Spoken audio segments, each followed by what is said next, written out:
Le Mac d'Ester, c'est toute l'actualité du parc technologique de Limoges. Au sommaire de ce numéro, le lancement d'une agence de voyage connectée et 100% futée. À suivre une animation de l'été, le Super Coding Goûter. Et pour finir, la rediffusion du reportage consacré à une entreprise de services informatiques du parc. Bonne rentrée. Le Mac d'Ester, c'est parti.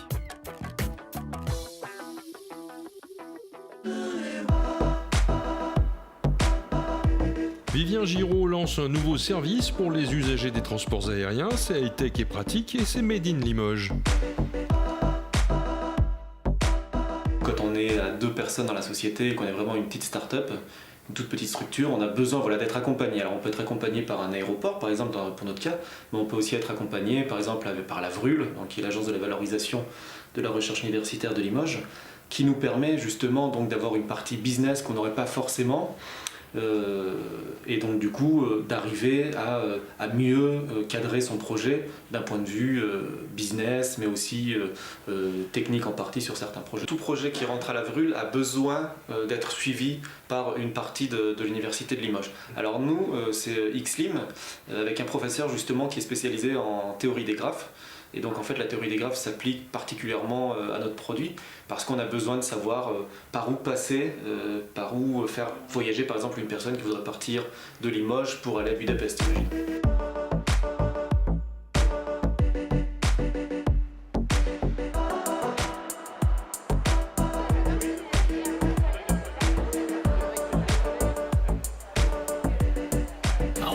S'intéresser au travail de Vivien quand on gère une structure aéroportuaire, puisqu'en fait Vivien a pour projet de mettre en relation des compagnies qui aujourd'hui ne sont pas compatibles entre guillemets. Alors je m'explique, c'est 2 compagnies qui n'ont pas d'accords commerciaux.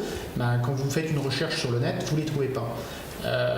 C'est très schématique ce que je dis, mais ce que va faire Vivien demain à travers Tridy, c'est de pouvoir construire une offre qui au départ de l'image en l'occurrence va valoriser en fait un certain nombre de destinations européennes qu'on ne trouve pas aujourd'hui. C'est un accélérateur pour un aéroport formidable pour les clients de la région de Limoges qui vont pouvoir se rendre sur un certain nombre de destinations européennes et au-delà.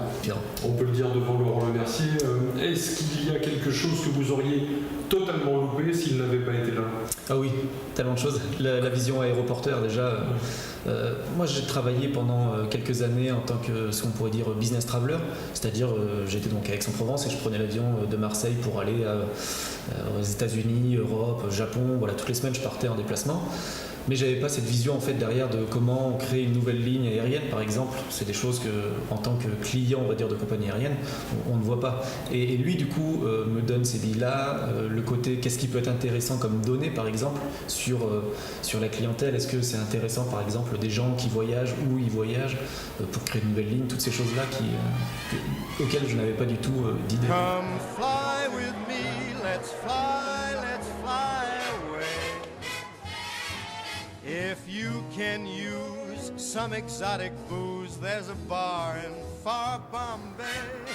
Come fly with me. Le but, c'est vraiment d'arriver à gérer au maximum avec des serveurs qui calculent à notre place et qui trouvent les meilleures connexions afin justement d'éviter tout souci et d'être sûr qu'on peut partir en toute sérénité. Déjà, c'est un site internet. L'application arrivera plutôt en début d'année 2019 pour les smartphones. Donc pour le début, ça sera vraiment un site internet. C'est destiné à toute personne qui aime voyager en fait. Donc c'est-à-dire vous, moi, tout le monde, toutes les personnes qui aiment bouger à moindre frais. Alors nous, à la différence des sites internet comme Kayak, Liligo, Podo, tous ces sites-là, en fait, on est vraiment une agence de voyage. C'est-à-dire qu'on vend et qu'on distribue des billets. On n'est pas un moteur de recherche, 2 moteurs de recherche comme le nôtre. C'est-à-dire qu'on pourra vous vendre des billets d'avion directement. Donc vous nous payerez nous pour éditer des billets. Nous, ce qu'on propose vraiment, c'est d'arriver à créer des connexions entre les compagnies aériennes qui n'ont pas de connexion entre elles. C'est-à-dire qu'une compagnie low cost comme Ryanair n'a pas d'accord commercial avec une compagnie low cost comme EasyJet par exemple. Et bien nous, ce qu'on fait, c'est qu'on propose des connexions virtuelles. C'est-à-dire que par exemple, vous aurez un premier vol qui vous fera par exemple un Limoges-Manchester, puis un deuxième qui vous fera un Limoges-Budapest, avec des compagnies aériennes qui sont concurrentes. Mais nous, on crée derrière la sécurité, la garantie du vol. C'est-à-dire que si par exemple votre premier vol impacte votre deuxième, nous prenons en charge le deuxième vol pour que vous arriviez toujours d'un point A à un point C sans vous soucier du point B et des conséquences qu'il pourrait y avoir sur un retard ou autre. Come fly with me. me, let's float down to Peru. Les Limousins aiment bien manger des madeleines du coin, aiment bien s'habiller avec, par exemple, imaginons des chaussures Weston, ou aiment bien aussi les pommes du Limousin. Mais par contre, quand il suffit de voyager, on part à Bordeaux, Toulouse ou Paris. C'est un peu dommage, on a un aéroport à Limoges. Et un aéroport en plus qui nous permet de voyager dans le monde entier, grâce à Tridely. Pack up, let's fly away.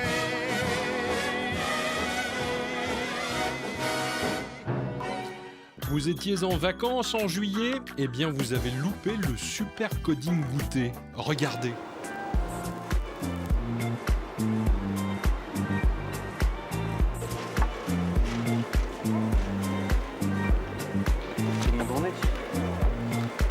Oui, mais sinon c'est les mêmes. Oui, c'est les mêmes. Aujourd'hui, on fait un super coding goûter. Alors, c'est l'initiation à la programmation, au code, à la robotique. Donc, c'est vraiment l'initiation à tous les univers du numérique à destination des enfants. Aujourd'hui, c'est de 3 à 14 ans. L'idée, c'est que les très jeunes enfants peuvent être sensibilisés au numérique pour être acteurs du numérique demain et pas seulement passifs comme on peut l'être aujourd'hui devant une télévision.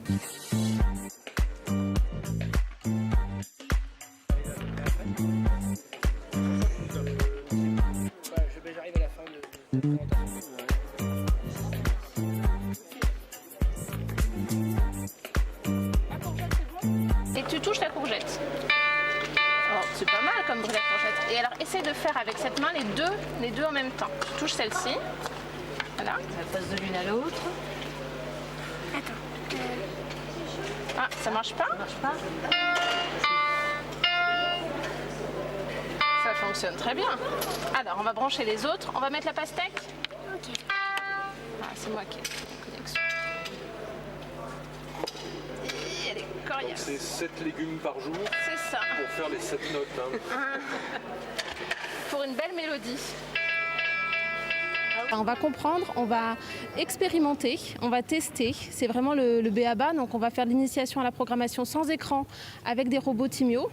On va faire l'expérimentation avec une carte Makemake qui permet de découvrir un petit peu le fonctionnement d'un ordinateur.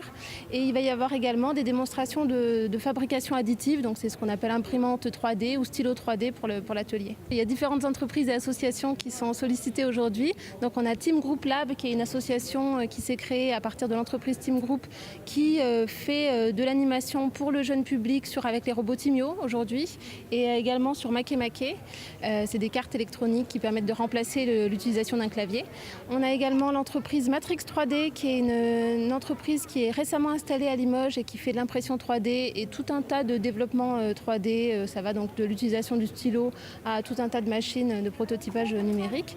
Et on a également le Fab Lab L-Cube qui est avec nous aujourd'hui.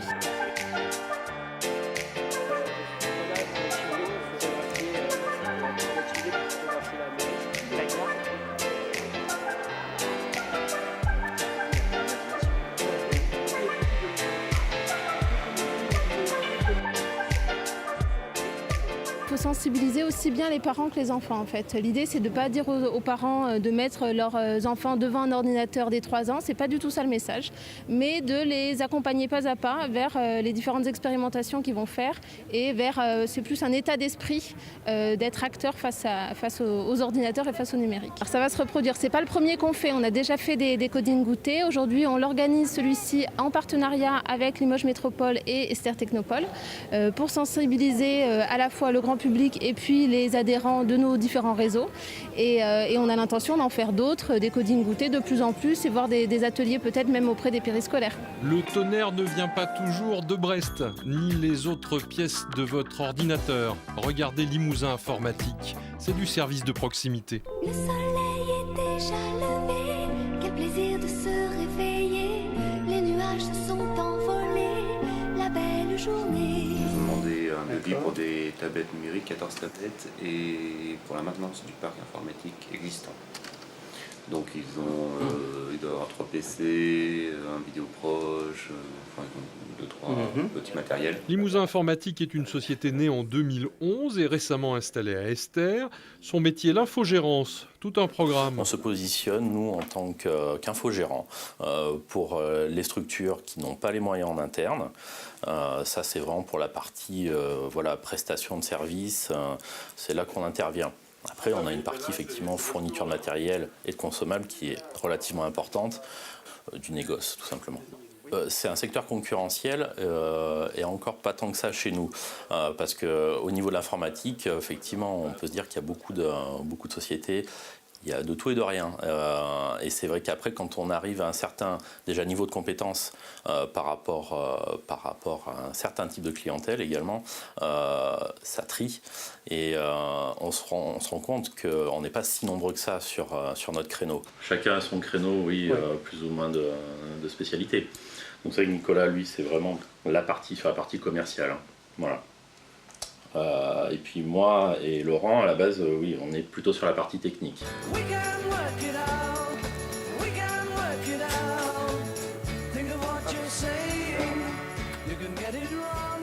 Le 11 septembre 2001, ce qui s'est passé à New York, il y a énormément de sociétés qui n'ont jamais pu redémarrer, étant donné que les données étaient stockées en local. Et ils n'ont jamais pu redémarrer.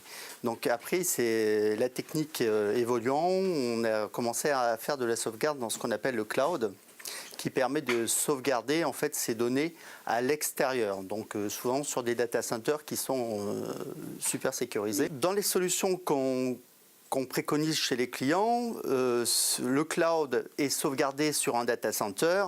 Et ce data center, forcément, après, les données sont répliquées sur différents sites. Donc là, de ce côté-là, le client peut être tranquille. Ma partie principale, c'est le commercial. Donc l'approche client, déterminer les besoins, accompagner le client dans ses besoins quand il a besoin de changer du matériel, besoin de faire évoluer son matériel. Tout ce qui est donc partie négoce, partie accompagnement aussi et partie maintenance informatique. Une fois que le produit est vendu, on ne s'arrête pas là, il y a une vraie continuité, on s'occupe de faire la transition entre la garantie et le client s'il y a besoin, il y a un accompagnement, on ne fait pas que la vente, vous l'avez vu avec mes confrères, on fait aussi l'installation, l'infogérance, le déploiement sur site. Et si l'entreprise s'est installée dans le parc technologique d'Esther, ce n'est pas seulement parce que le quartier est joli. Alors si on a choisi de s'installer à Esther, c'est déjà par rapport à la dynamique qu'on peut trouver sur le parc. Il y a aussi le fait qu'on avait pas mal de clients qui sont installés ici, étant donné qu'on s'adresse exclusivement aux professionnels. Il y a une image également que le parc d'Esther donne, qui est quand même très porteuse au niveau de la région et même au-delà. Et tout ça, ça s'est vraiment concrétisé pour nous au niveau de l'activité. Le MAC d'Esther, c'est terminé. Rendez-vous dans un mois.